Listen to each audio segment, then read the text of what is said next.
ನಮಸ್ತೆ ವೀಕ್ಷಕರೇ, ನಾನು ಈ ದಿನ ದಿಢೀರಾಗಿ ತುಂಬ ರುಚಿಯಾದ ಹೊಸ ರೀತಿಯ ತಿಂಡಿ ಮಾಡೋದು ಹೇಗೆ ಅಂತ ತೋರಿಸ್ಕೊಡ್ತಾ ಇದ್ದೀನಿ. ನೀವು ದಿನ ಒಂದೇ ರೀತಿ ತಿಂಡಿ ತಿಂದು ಬೇಜಾರಾಗಿದ್ದರೆ ಈ ರೀತಿ ಡಿಫ್ರೆಂಟಾಗಿ ಮಾಡಿ ನೋಡಿ, ತುಂಬಾ ರುಚಿಯಾಗಿರುತ್ತೆ. ಮತ್ತು ಈ ತಿಂಡಿನ ನೀವು ಲಂಚ್ ಬಾಕ್ಸಿಗಾದರೂ ಕೊಟ್ಟು ಕಳಿಸ್ಬಹುದು. ಹಾಗೆ ಈ ತಿಂಡಿ ಜೊತೆ ಚಟ್ನಿ ಮತ್ತು ಪಲ್ಯ ಮಾಡೋ ಅವಶ್ಯಕತೆ ಇಲ್ಲ, ಹಾಗೆ ತಿನ್ನಬಹುದು, ತುಂಬಾ ರುಚಿಯಾಗಿರುತ್ತೆ. ಹಾಗೆ ನಿಮಗೆ ಈ ವಿಡಿಯೋ ಇಷ್ಟ ಆದರೆ ಪ್ಲೀಸ್ ವಿಡಿಯೋನ ಲೈಕ್ ಮಾಡಿ ಮತ್ತು ಚಾನಲ್ಗೆ ಸಬ್ಸ್ಕ್ರೈಬ್ ಮಾಡಿ. ಈಗ ತಿಂಡಿ ಮಾಡೋದು ಹೇಗೆ ಅಂತ ನೋಡ್ಕೊಳ್ಳೋಣ ಬನ್ನಿ. ಮೊದಲು ಒಂದು ಪ್ಯಾನ್ಗೆ 1 ಟೇಬಲ್ ಸ್ಪೂನಷ್ಟು ಎಣ್ಣೆ, ಹಾಗೆ 1 ಟೀ ಸ್ಪೂನಷ್ಟು ಜೀರಿಗೆ, ನಂತರ ಒಂದು ಹಸಿರು ಮೆಣಸಿನ್ಕಾಯಿನ ಕಟ್ ಮಾಡಿ ಹಾಕ್ಕೊಂಡಿದ್ದೀನಿ.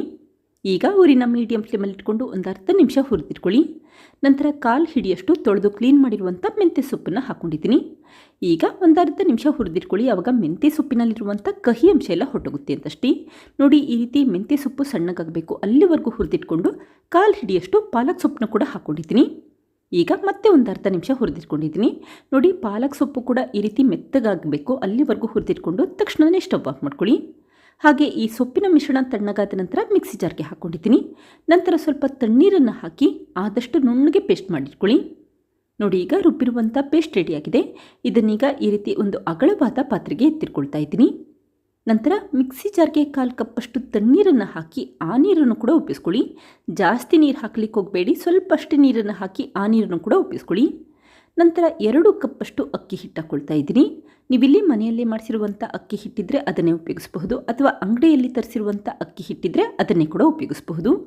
ಈಗ ರುಚಿಗೆ ತಕ್ಕಷ್ಟು ಉಪ್ಪು ಹಾಕಿ ಕೈಯಲ್ಲಿ ಮಿಕ್ಸ್ ಮಾಡ್ಕೊಳ್ತಾ ಇದ್ದೀನಿ. ಆದಷ್ಟು ಮೆಂತ್ಯ ಸೊಪ್ಪು ಮತ್ತು ಪಾಲಕ್ ಸೊಪ್ಪಿನ ಮಿಶ್ರಣ ಅಕ್ಕಿ ಹಿಟ್ಟಿನಲ್ಲಿ ಎಲ್ಲ ಕಡೆ ಬೆರಿಬೇಕು, ಆ ರೀತಿ ಕೈಯಲ್ಲಿ ಬಿಗಿಯಾಗಿ ಮಿಕ್ಸ್ ಮಾಡಿಟ್ಕೊಳ್ಳಿ. ಈ ರೀತಿ ಹುಡಿ ಆಗಬೇಕು, ಅಲ್ಲಿವರೆಗೂ ಮಿಕ್ಸ್ ಮಾಡಿಟ್ಕೊಂಡ್ರೆ ಸಾಕು.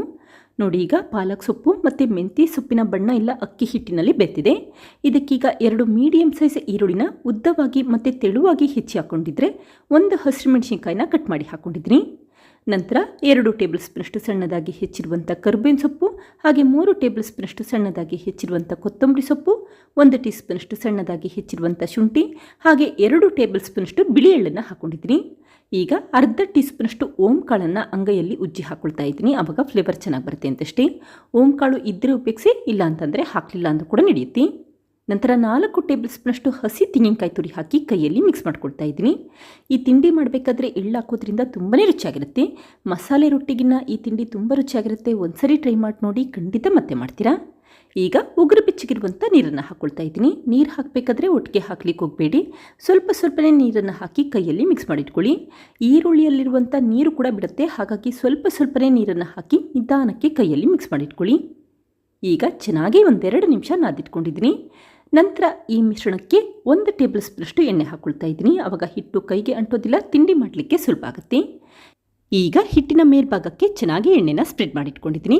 ಹಾಗೆ ಈ ಕಲಸಿರುವಂಥ ಹಿಟ್ಟಿನಲ್ಲಿ ಸ್ವಲ್ಪ ಭಾಗದ ಹಿಟ್ಟನ್ನು ಎತ್ತಿಟ್ಕೊಳ್ಳಿ. ಉಳಿದಿರುವಂಥ ಹಿಟ್ಟಿಗೆ ಲಿಡ್ ಕ್ಲೋಸ್ ಮಾಡಿ ಹಾಗೆ ಎತ್ತಿಟ್ಕೊಳ್ಳಿ, ಆವಾಗ ಹಿಟ್ಟಿನ ಮೇಲ್ಭಾಗ ಒಣಗೋದಿಲ್ಲ ಅಂತಷ್ಟೇ. ಇದೇ ಸಮಯದಲ್ಲಿ ಒಂದು ಬೇಕಿಂಗ್ ಪೇಪರ್ ಮೇಲೆ ಸ್ವಲ್ಪ ಎಣ್ಣೆ ಹಾಕಿ ಸ್ಪ್ರೆಡ್ ಮಾಡ್ಕೊಳ್ತಾ ಇದ್ದೀನಿ. ಬೇಕಿಂಗ್ ಪೇಪರ್ ಇದ್ದರೆ ಉಪಯೋಗಿಸಿ, ಇಲ್ಲ ಅಂತಂದರೆ ನೀವಿಲ್ಲಿ ಬಾಳೆ ಎಲೆ ಕೂಡ ಉಪಯೋಗಿಸಬಹುದು, ಅಥವಾ ಒಬ್ಬಟ್ಟಿನ ಹಾಳೆ ಇರುತ್ತೆ ನೋಡಿ, ಅದನ್ನು ಕೂಡ ಉಪಯೋಗಿಸಬಹುದು. ಈಗ ಹಿಟ್ಟನ್ನು ಇಟ್ಟು ಈ ರೀತಿ ಬಿಗಿಯಾಗಿ ಪ್ರೆಸ್ ಮಾಡ್ಕೊಳ್ತಾ ಇದ್ದೀನಿ. ಆದಷ್ಟು ತೆಳುವಾಗಿ ಮಾಡಿಟ್ಕೊಳ್ಳಿ, ಆವಾಗ ತಿಂಡಿ ಕೂಡ ತುಂಬ ರುಚಿಯಾಗಿರುತ್ತೆ. ಮಸಾಲೆ ರೊಟ್ಟಿ ಯಾವ ರೀತಿ ಮಾಡ್ತೀರಾ ಅದೇ ರೀತಿ ಮಾಡಿಟ್ಕೊಳ್ಳಿ.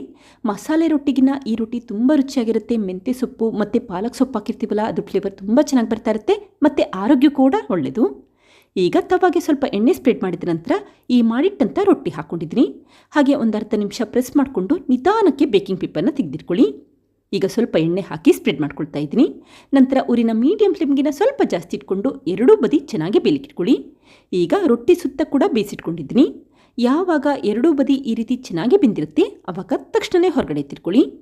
ಈಗ ನೋಡಿ, ರೊಟ್ಟಿ ರೆಡಿಯಾಗಿದೆ. ಇದನ್ನೀಗ ತೆಗೆದಿಟ್ಕೊಳ್ತಾ ಇದ್ದೀನಿ. ಇದೇ ರೀತಿ ಉಳಿದಿರುವಂಥ ಹಿಟ್ಟಿನಲ್ಲಿ ಕೂಡ ರೊಟ್ಟಿಗಳನ್ನ ಮಾಡಿಟ್ಕೊಳ್ತಾ ಇದ್ದೀನಿ. ಪ್ರತಿ ಬಾರಿ ಬೇಕಿಂಗ್ ಪೇಪರ್ಗೆ ಈ ರೀತಿ ಸ್ವಲ್ಪ ಎಣ್ಣೆ ಸ್ಪ್ರೆಡ್ ಮಾಡಿಕೊಂಡು ನಂತರ ರೊಟ್ಟಿಗಳನ್ನ ಮಾಡಿಟ್ಕೊಳ್ಳಿ. ಆದಷ್ಟು ತೆಳುವಾಗಿ ಮಾಡಿಟ್ಕೊಳ್ಳಿ, ಆವಾಗ ಈ ರೊಟ್ಟಿ ತುಂಬ ಸಾಫ್ಟಾಗಿರುತ್ತೆ ಮತ್ತು ತುಂಬಾ ರುಚಿಯಾಗಿರುತ್ತೆ. ನೋಡಿ, ತೆಳುವಾಗಿ ಮಾಡಿಟ್ಕೋಬಹುದು. ಹಾಗೆ ದಿಢೀರಾಗಿ ಕೇವಲ 10 ನಿಮಿಷದಲ್ಲಿ ಈ ತಿಂಡಿ ರೆಡಿಯಾಗುತ್ತೆ. ಈಗ ತವ ಚೆನ್ನಾಗಿ ಬಿಸಿಯಾದ ನಂತರ ಸ್ವಲ್ಪ ಎಣ್ಣೆ ಹಾಕ್ಕೊಳ್ತಾ ಇದ್ದೀನಿ. ಹಾಗೆ ಬೇಕಿಂಗ್ ಪೇಪರ್ ಸಮೇತವಾಗಿ ರೊಟ್ಟಿ ಹಾಕೊಳ್ಳಿ. ನಂತರ ಅರ್ಧ ನಿಮಿಷ ಆದ ನಂತರ ನಿಧಾನಕ್ಕೆ ಬೇಕಿಂಗ್ ಪೇಪರ್ನ ಕೂಡ ತೆಗೆದಿಟ್ಕೊಳ್ತಾ ಇದ್ದೀನಿ. ನಾನು ಮೊದಲೇ ಹೇಳಿದಾಗೆ ಬೇಕಿಂಗ್ ಪೇಪರ್ ಇಲ್ಲ ಅಂತಂದರೆ ನೀವಿಲ್ಲಿ ಬಾಳೆ ಎಲೆ ಉಪಯೋಗಿಸಬಹುದು. ಈಗ ಮತ್ತೆ ಸ್ವಲ್ಪ ಎಣ್ಣೆ ಹಾಕ್ಕೊಳ್ತಾ ಇದ್ದೀನಿ. ನೀವಿಲ್ಲಿ ಎಣ್ಣೆ ಬೇಡ ಅಂತಂದರೆ ಬೆಣ್ಣೆ ಅಥವಾ ತುಪ್ಪ ಕೂಡ ಉಪಯೋಗಿಸಬಹುದು. ನಂತರ ಊರಿನ ಮೀಡಿಯಂ ಫ್ಲೇಮ್ಗಿನ್ನ ಸ್ವಲ್ಪ ಜಾಸ್ತಿ ಇಟ್ಕೊಂಡು ಬೇಲಿಗಿಟ್ಕೊಳ್ಳಿ. ಯಾವಾಗ 2 ಬದಿ ಈ ರೀತಿ ಚೆನ್ನಾಗಿ ಬೆಂದಿರುತ್ತೆ, ಆವಾಗ ತಕ್ಷಣವೇ ಹೊರಗಡೆ ಎತ್ತಿಟ್ಕೊಳ್ಳಿ. ಈಗ ನೋಡಿ ಮಾಡಿಟ್ಟಿರುವಂಥ ರೊಟ್ಟಿ ರೆಡಿಯಾಗಿದೆ. ನೋಡಿ ಎಷ್ಟು ಸಾಫ್ಟಾಗಿ ಬಂದಿದೆ ಅಂತ ಗೊತ್ತಾಗ್ತಾ ಇದೆ. ಹಾಗೆ ಈ ರೊಟ್ಟಿ ಜೊತೆ ಪಲ್ಯ ಮತ್ತು ಚಟ್ನಿ ಮಾಡೋ ಅವಶ್ಯಕತೆ ಇಲ್ಲ, ಹಾಗೆ ತಿನ್ನಬಹುದು. ನಾನಿಲ್ಲಿ ಸ್ವಲ್ಪ ಬೆಣ್ಣೆ ಹಾಕಿ ಸರ್ವ್ ಮಾಡಿಟ್ಕೊಂಡಿದ್ದೀನಿ. ನೀವು ಈ ತಿಂಡಿನ ಲಂಚ್ ಬಾಕ್ಸಿಗಾದರೂ ಕೊಟ್ಟು ಕಳಿಸಬಹುದು. ಆರೋಗ್ಯಕ್ಕೆ ತುಂಬ ಒಳ್ಳೆಯದು, ಸಾಫ್ಟಾಗಿರುತ್ತೆ ಮತ್ತು ತುಂಬಾ ರುಚಿಯಾಗಿರುತ್ತೆ. ನೋಡುತ್ತಿರಲ್ಲ ಫ್ರೆಂಡ್ಸ್, ಎಷ್ಟು ಸುಲಭವಾಗಿ ದಿಢೀರಾಗಿ ತುಂಬ ರುಚಿಯಾದ ತಿಂಡಿ ಯಾವ ರೀತಿ ಮಾಡಿದೆ ಅಂತ ಗೊತ್ತಾಯ್ತಲ್ವಾ? ನೀವು ಕೂಡ ಟ್ರೈ ಮಾಡಿ ನೋಡಿ, ಖಂಡಿತ ಇಷ್ಟಪಡ್ತೀರಾ. Thank you. ಲೈಕ್ ಮಾಡಿ ಮತ್ತು ಸಬ್ಸ್ಕ್ರೈಬ್ ಮಾಡಿ.